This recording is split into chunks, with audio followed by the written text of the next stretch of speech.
The F-35 and F-15EX fighter jets could get drone wingmen in the coming years, the U.S. Air Force's top acquisition official revealed to Defense News.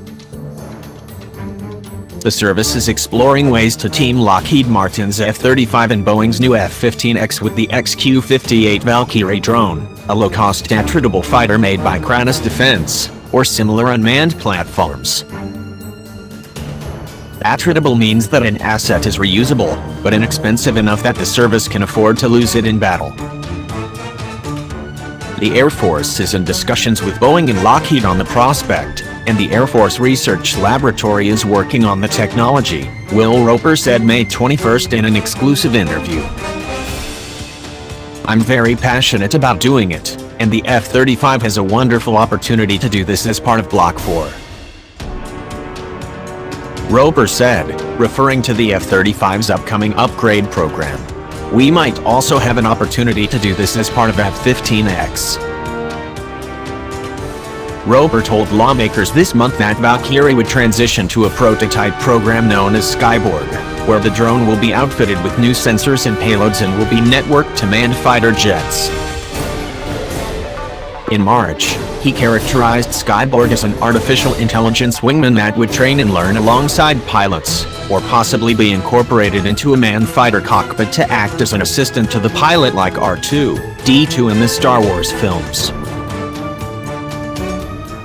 But until now, the Air Force had not identified the platforms are under consideration to be equipped with Skyborg or teamed with the XQ-58 Valkyrie. The Valkyrie, which flew its first test flight at Yuma Proving Ground, Arizona, on March 5th, was designed to perform and maneuver like a fighter jet. It can fly at the high subsonic speeds, take off without a runway, and, according to Kratos, meet or exceed the Air Force's requirement for a 1,500 nautical mile range with a 500-pound payload. When produced in volume, Roper predicted that they will cost a couple $1,000,000 each, not cheap, but inexpensive compared to the F-35 and F-15EX, which are expected to cost about $80 million per jet over the same time frame.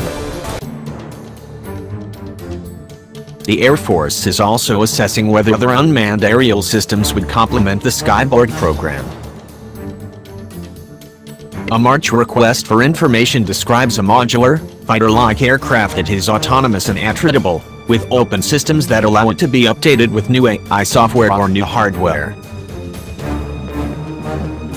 Desired characteristics include the ability to detect and avoid obstacles in bad weather, and to take off and land autonomously. According to the solicitation, an autonomous airborne system experimental campaign could occur in fiscal years 2019 and 2020, with the hope of having an aircraft ready by 2023. Roper said teaming fighters with drones could open up the door for an entirely different way to do aerial combat.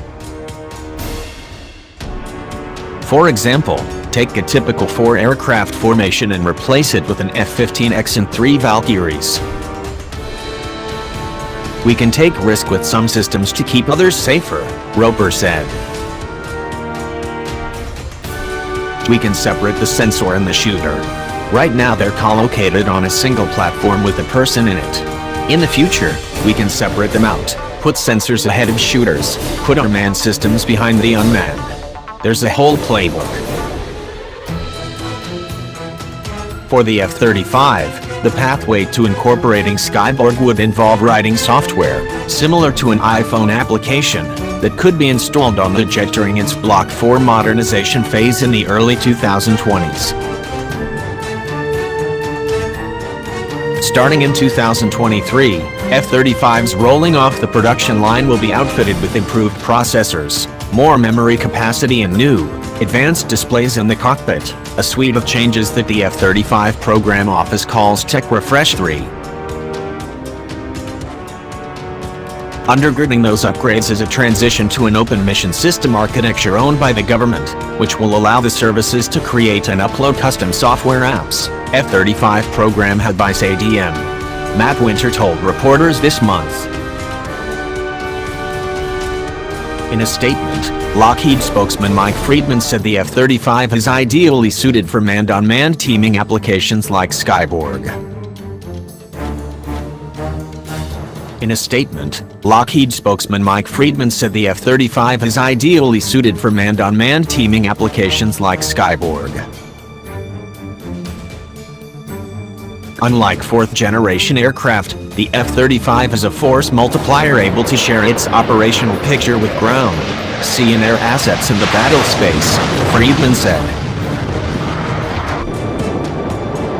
Lockheed Martin has extensive experience in manned-on-manned teaming and are working closely with our customers to develop and field this critical capability. Any timing for integration would be determined by our customers through the Continuous Capability, Development and Delivery C2D2 framework for follow-on modernization, FOM. Meanwhile, Congress must first decide whether to fund the F-15EX program, a likely prospect considering the draft House Appropriations Bill includes $986 million for 8 jets. Boeing appears receptive to the potential upgrade. In an emailed statement, Prat Kumar, the company's vice president for the F-15 program, acknowledged the company is in talks with the Air Force about a pathway to incorporate the F-15EX into Skyborg. We are initiating early discussions with the U.S. Air Force customer on how to insert contemporary technology such as this, he said. The F-15EX is a uniquely suited platform for such tech insertions as it has available computing capacity and space to continue offering new capabilities to the warfighter. The biggest challenges, Roper said, may be technological and cultural, not financial. I don't think there's a barrier in terms of funding, he said. This is just different. There are going to be human factors, so how do you get a simulator to get you to do this? How do you get the AI in the Attritable system?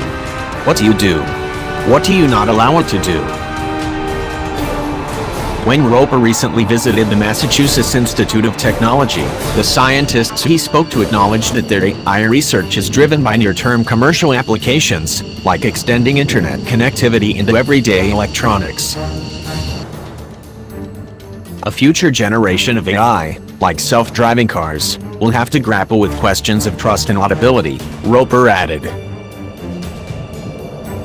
But the AI the Pentagon wants would have to be more advanced from the get-go if the U.S. military is to protect itself from adversaries seeking to exploit system capabilities, such as pattern recognition, feature recognition and data extraction, by feeding it false information.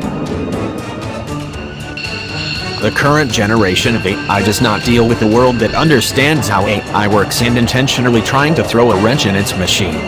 We will deal with that, Roper explained.